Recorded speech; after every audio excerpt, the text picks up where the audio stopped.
Hello friends, welcome back to positive approach. This is Nitesh Bhardwaj. कैसे हो आप? आई होप आप सब बहुत अच्छे होंगे। कल जो है हमने कॉम्प्लेक्स नंबर के ऊपर पढ़ा था। आज जो है हम इसके कुछ इंपॉर्टेंट न्यूमेरिकल करेंगे जो एग्जामिनेशन पॉइंट ऑफ व्यू से बहुत इंपॉर्टेंट है। अगर ये न्यूमेरिकल आपको अच्छे से समझ आ गए, इनका टाइप अच्छे से समझ आ गया, तो समझ लिए कॉम्प्लेक्स नंबर जो है आपका बिल्कुल पक्का हो गया। आइए तो बिना वक्त गवाए वीडियो को शुरू करते हैं। आज जो है हमने मॉडुलस एंड आर्गुमेंट निकालना है और इन्हें जो है पोलर फॉर्म में लिखना है। तो हम कौन कौन से क्वेश्चन करेंगे आइए जानते हैं। पहला तो है हम न्यूमेरिकल फर्स्ट करेंगे 1 - आयोटा। दूसरा हम करेंगे -1 + iota.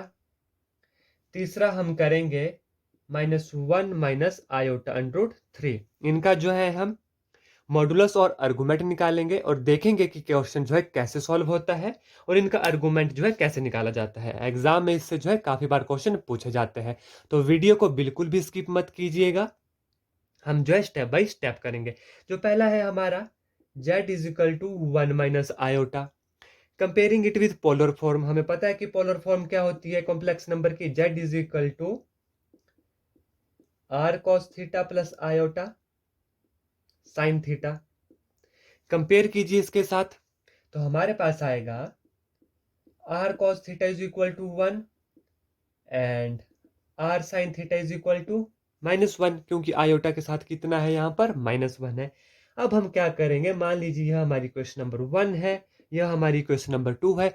Squaring and then adding 1 and 2, हमारे पास आएगा r square sin square theta plus cos square theta which is equal to 1 का स्केयर 1 -1 का स्केयर 1। और sine square theta plus cos square theta में पता है 1 होता है हमारे पास। तो यहां से हमारे पास कितना आया, R square is equal to 2। Then R हमारे पास कितना आया, √2। Now substituting these value r√2 in UK's number 1 and 2, we get cos of theta is equal to 1 over √2 and sin of theta is equal to -1 over √2। यह हमारे पास आ गया। अब जो है मेन क्वेश्चन यहां से स्टार्ट होता है। यह जो है अब मैं आपको करवाने जा रहा हूं, बिल्कुल ध्यान से देखिएगा और अच्छे से समझिएगा कि थीटा की वैल्यू कैसे निकलती है। ठीक है, अब देखिए मॉडुलस तो हमारे पास निकल गया। जब यहां पर हमने निकाला आर स्क्वायर प्लस, यह तो हमारा मॉडुलस हो गया। ठीक है, अब जो है इसका हमें आर्गुमेंट निकालना है। आर्गुमेंट के लिए हम थीटा निकालते हैं। देखिए कॉस थीटा क्या है, पॉजिटिव है। साइन थीटा क्या है, नेगेटिव है। हमें पता है कि कौन से क्वाड्रेंट में जो है यह फोर्थ क्वाड्रेंट में होता है कि कॉस थीटा हमारे पास पॉजिटिव फोर्थ क्वाड्रेंट में होता है और साइन थीटा नेगेटिव जो है फोर्थ क्वाड्रेंट में होता है। तो थीटा कितना होगा, ध्यान से देखिए, π/4। 1/2 किसके ऊपर होता है, π/4 के ऊपर। लेकिन हमें साइन की वैल्यू क्या चाहिए, -π/4। तो अगर थीटा को हम यहाँ पर माइनस लगा लेते हैं, माइनस की तरफ से चलते हैं, अगर थीटा इक्वल टू -4 हो जाता है तो देखिए cos of theta which is equal to cos of -π/4। क्योंकि cos ऑफ माइनस थीटा कितना होता है, cos ऑफ थीटा ही होता है। वो उसकी वैल्यू कितनी आई, 1/√2। ठीक है, अब यहाँ पर आप देखिए sine of theta, sine of -π/4, जिसे हम लिख सकते हैं -sin π/4, जो कितना हुआ -1/√2। साइन थीटा की वैल्यू कितनी थी, -1/√2 थी। तो अगर थीटा को जो है हम -π/4 सब्सटीट्यूट करते हैं तो यह दोनों वैल्यू हमारे पास सेटिस्फाई हो रही है, cos theta and sine theta की। इससे जो क्या पता चल रहा है कि जो आर्गुमेंट ऑफ जेड है वो कितना आया, -π/4। और जो मॉडुलस ऑफ जेड है वो कितना आया हमारे पास, √2। आई होप क्वेश्चन आपको अच्छे से जो है समझ आ गया होगा। आइए अगला एग्जांपल करते हैं और क्लियर हो जाएगा कि थीटा की वैल्यू जो है कैसे निकलती है। हमारा जो दूसरा क्वेश्चन है वो है z = -1 + आयोटा। अब इसकी जो पोलर फॉर्म क्या होती है, r cos theta plus iota r sin theta. Comparing इन दोनों इक्वेशनों को जो है कंपेयर कीजिए। r cos थीटा हमारे पास कितना आ गया, 1। This is equation number 1। बिल्कुल स्टेप बाय स्टेप चलेंगे, अच्छे से समझेंगे। r sin थीटा कितना आ गया हमारे पास, 1 आ गया। This is equation number 2। अब आप देखिए squaring and adding equation number 1 and 2, we get R square is equal to sine square theta plus cos theta 1 होता है, 1 का स्क्वायर 1 माइनस 1 का square 1 which is equal to 1 plus 1 which is equal to 2, then R is equal to √2। यह हमारे पास क्या आ गया, modulus of Z आ गया। अब देखिए आर्गुमेंट ऑफ जेड निकालने के लिए, थीटा निकालने के लिए हम क्या करेंगे, substituting value of R in equation number 1 and 2 we get cos of theta कितना आया -1 over √2 and sine of theta कितना आया 1 ओवर √2। अब ध्यान दीजिएगा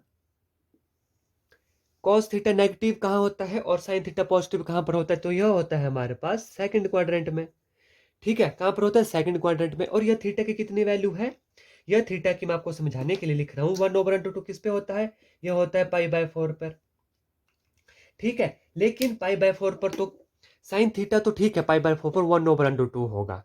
ठीक है, लेकिन कॉस थीटा π/4 पर भी 1 ओवर √2 होता है, हमें जबकि हमें वैल्यू किस में चाहिए, नेगेटिव में चाहिए। अब ध्यान दीजिएगा मैं कैसे लिख रहा हूं, theta is equal to pi minus π/4। ठीक है, देखिए यहाँ पर 0, यहाँ पर पाई, अगर पाई से मैं π/4 को जो है माइनस करूं तो यह जो एंगल है कहाँ जा रहा है, यह जा रहा है सेकंड क्वाड्रेंट में। और सेकंड क्वाड्रेंट में हमें पता है साइन थीटा पॉजिटिव होता है और कॉस थीटा क्या होता है, नेगेटिव होता है। तो थीटा यहाँ से कितना आ गया, 4π माइनस पाई 3π/4।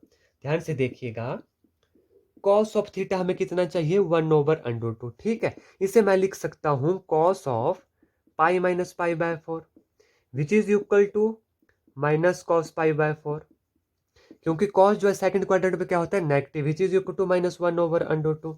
तो थीटा कितना आया, पाई माइनस π/4। सिमिलरली साइन को भी मैं ऐसे ही लिख सकता हूं, साइन थीटा कितना है, 1 ओवर √2 है, sine of pi minus π/4 which is equal to pi minus π/4। Second quadrant में साइन क्या होता है, पॉजिटिव होता है। तो हमारे पास कितना आ गया, sine π/4 which is equal to 1 over √2। तो वही वैल्यू हमारे पास आई। ठीक है, अब ध्यान से देखिए साइन थीटा कितना, पाई माइनस π/4, 4π माइनस पाई 3π, तो थीटा कितना आया, 3π। तो मतलब इसका क्या हुआ, जो साइन थीटा है, साइन इज इक्वल टू 3π/4 पर 1 ओवर √2 होता है, और कॉस थीटा जो है 3π/4 पर -1 ओवर √2 होता है। तो थीटा की वैल्यू कितनी आ गई, 3π/4। तो थीटा 3 आएगा, तो हमारा आर्गुमेंट ऑफ जेड कितना हुआ, आर्गुमेंट ऑफ जेड कितना आ गया हमारा, 3π/4। और जो मॉडुलस ऑफ जेड है वो कितना आया, √2। इस तरीके से जो है आपको यह क्वेश्चन सॉल्व करने हैं। आई होप आपको पता चल रहा होगा कि आर्गुमेंट जो है कैसे निकालना है, कैसा थीटा की वैल्यू जो है हमने निकालनी है। तीसरा क्वेश्चन करते हैं, एकदम क्लियर हो जाएगा। और यह क्वेश्चन कुछ हटकर है, तो इसे ध्यान से देखिएगा और अच्छे से समझिएगा कि वैल्यू ऑफ थीटा जो है कैसे निकलती है। तीसरा एग्जाम्पल है हमारे पास, z is equal to -1 minus iota √3। इस एग्जाम्पल को अगर आपने समझ लिया, अगर कर लिया, तो आप देखेंगे कि अब आपसे जैसा मर्जी क्वेश्चन हो, थीटा की वैल्यू आप अच्छे से निकाल सकते हैं, एम्पलीट्यूड की वैल्यू निकाल सकते हैं, आर्गुमेंट की वैल्यू निकाल सकते हैं। कंपेयर कीजिए इसे पोलर फॉर्म के साथ, r cos theta plus iota r sin theta. अगर एग्जाम में आपको बोला गया होगा कि फाइंड इट्स पोलर फॉर्म, तो पोलर फॉर्म यह होती है, थीटा हमें तब भी निकालना पड़ेगा, आर हमें तब भी निकालना पड़ेगा, और यहाँ पर सब्सटीट्यूट कर देना है, तो वो हमारी पोलर फॉर्म आ जाएगी। यहाँ पे हमने निकालना है argument and modulus of Z. अब देखिए कंपेयर कीजिए, आर कॉस थीटा जो है कितना है, -1, आर साइन थीटा जो है कितना है, -√3। बिल्कुल ध्यान से देखिएगा, बहुत इंपॉर्टेंट क्वेश्चन है, बहुत इंपॉर्टेंट क्वेश्चन है। इससे जो है आपके हर डाउट जो है क्लियर हो जाएगा कि थीटा कैसे निकलता है। ठीक है, स्क्वायर एंड एडिंग कीजिए, R square is equal to 1 + 3 which is equal to 4, R is equal to 2। R कितना आ गया, 2। मॉडुलस कितना आ गया हमारे पास, 2 आ गया। अब सब्स्टिट्यूट कीजिए वैल्यू यहाँ पर, तो कॉस थीटा कितना आया, कॉस थीटा आया -1 ओवर 2, साइन थीटा कितना आया, √3/2 विद नेगेटिव साइन। अब ध्यान दीजिएगा, एक चीज ध्यान में देखिए, यहाँ पर ऐसे थीटा कितना होगा आपके समझने के लिए, थीटा माइनस को भी भूल जाइए। थीटा 1/2 कॉस थीटा 1/2 कितने पर होता है, √3/2, यह होता है 60 डिग्री पर। ठीक है, उसे कितना लिखते हैं, π/3। ठीक है, यह तो हुआ अगर ये दोनों वैल्यू प्लस की होती। अब दोनों वैल्यू क्या है हमारे पास, नेगेटिव की है, तो देखिए थीटा कैसे निकलेगा। अगर प्लस की होती तो एम्पलीट्यूड तो हमारे पास आर्गुमेंट कितना आ जाता, पाई/3 आ जाता, लेकिन ये वैल्यू है नेगेटिव की। देखिए कैसे होगा, ये है हमारे 4 क्वाड्रेंट। अब कॉस थीटा भी नेगेटिव है, साइन थीटा भी नेगेटिव है, कौन सा क्वाड्रेंट है, यह है हमारा थर्ड क्वाड्रेंट। ठीक है, थर्ड क्वाड्रेंट है हमारा। अब ध्यान दीजिएगा थीटा को हम कैसे लिख सकते हैं, बिल्कुल ध्यान से समझिएगा। अगर आपको यह पॉइंट समझ नहीं आएगा तो आप कमेंट करके जरूर बता दें, लेकिन मैं आपको बिल्कुल आराम से बताऊंगा। देखिए थीटा, अगर यहां पर जो है थीटा को हम लिखते हैं पाई+पाई/3।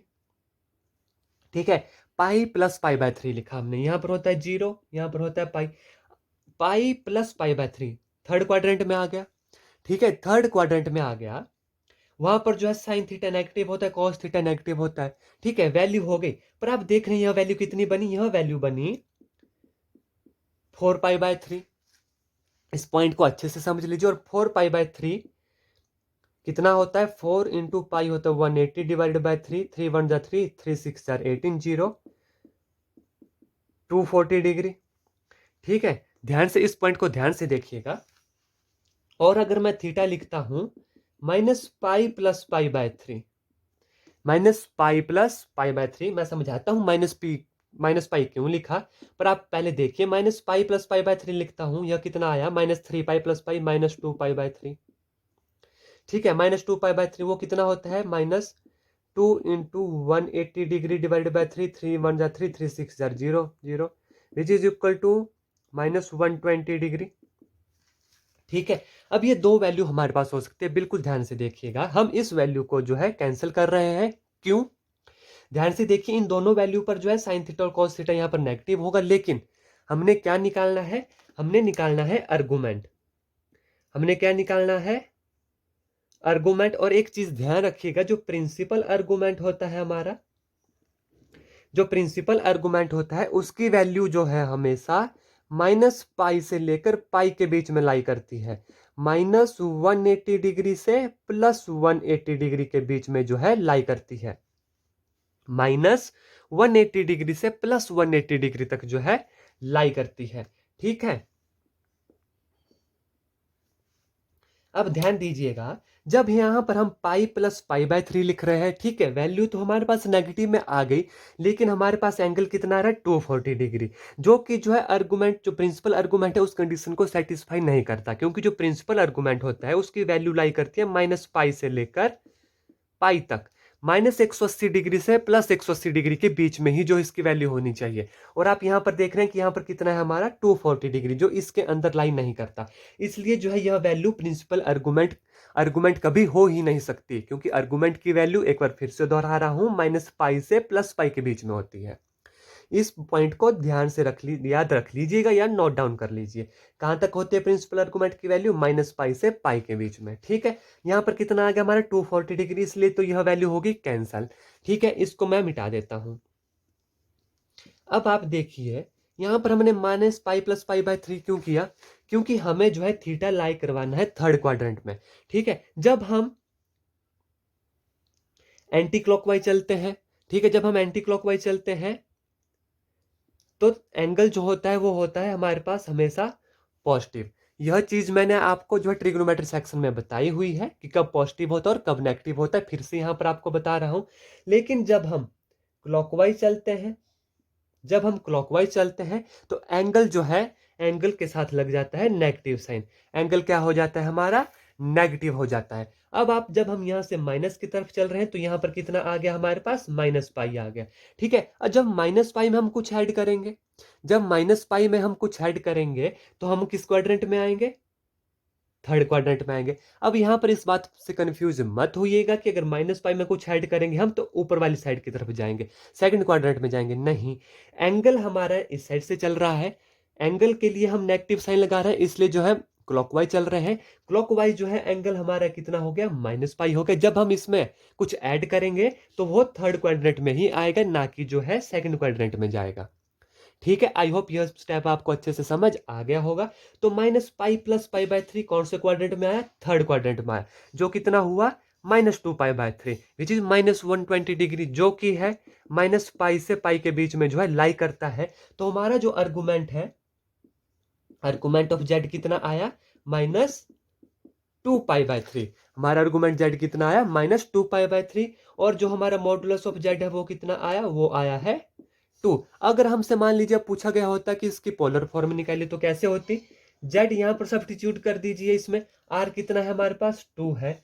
Cos of minus 2 pi by 3 plus iota sine minus 2 pi by 3। इस तरीके से जो है थीटा की वैल्यू निकलती है। आई होप यह जो स्टेप है आपको अच्छे से समझ आ गया होगा। अगर फिर भी आपको समझ नहीं आया तो आप कमेंट करें, मैं नेक्स्ट वीडियो में एक बार फिर से जो है आपको समझा दूंगा। अगर आपको मेरा पढ़ाया गया अच्छा लगता है, आपको मेरी वीडियोस अच्छी लगती हैं, तो प्लीज़ वीडियो को लाइक करें, शेयर करें और मेरे चैनल को जो है सब्सक्राइब करें। इसी तरह की और वीडियो के लिए मेरे चैनल को पॉजिटिव अप्रोच को सब्सक्राइब करें। हम एक एग्जाम्पल और कर लेते हैं जो कि एग्जामिनेशन पॉइंट ऑफ व्यू से बहुत इंपॉर्टेंट है। एग्जाम्पल है 1 plus iota divide by 1 minus iota raise to power m is equal to 1। Find m। m की वैल्यू निकालिए। यह जो था अभी जो कॉन्सेप्ट हमने पढ़ा, प्रिंसिपल वैल्यू, प्रिंसिपल आर्गुमेंट और मॉडुलस वाला, यह मैंने बहुत आराम से आपको करवाया है। तो वीडियो को पूरी जरूर देखें और अच्छे से समझ कर जो है लिख के करें। अब देखिए आप यहाँ पर जो है रेशनलाइज कर दीजिए। 1 plus iota divided by 1 minus iota multiply 1 plus iota divided by 1 plus iota raise to power m which is equal to 1। बिल्कुल इजी है, हमारे पास आ गया 1 plus iota square divided by a minus B into A plus B, A square minus B square which is equal to 1। a का square plus iota square plus 2ab divided by 1 minus iota square minus 1 minus minus plus which is equal to 1। This is implies 1 plus iota square minus 1 plus 2 iota divided by 1 plus 1 2 which is equal to 1। और इसकी पूरे की power कितनी है? Power कितनी है इसकी? m है। ठीक है, यहाँ पर भी m होगा और यहाँ पर भी m होगा। अब ध्यान से देखिए, 1 के साथ 1 कैंसिल, 2 के साथ ये 2 कैंसिल, हमारे पास आ गया आयोटा की power m is equal to 1। अब कितनी आयोटा की पावर m होगी कि हमारे पास 1 आ जाएगा। आयोटा की पावर 4 इज इक्वल टू 1। ठीक है, आयोटा की पावर 4, क्योंकि हमें पता है आयोटा स्केयर कितना होता है कि पावर स्केयर आयोटा होता है माइनस 1 का square which is equal two plus 1। तो आयोटा की 4 कितना हो गया? 1 हो गया। तो m कितना आ गया हमारे पास? 4 आ गया। आई होप यह क्वेश्चन भी आपको अच्छे से समझ आ गया होगा। धन्यवाद। जय हिंद, जय भारत।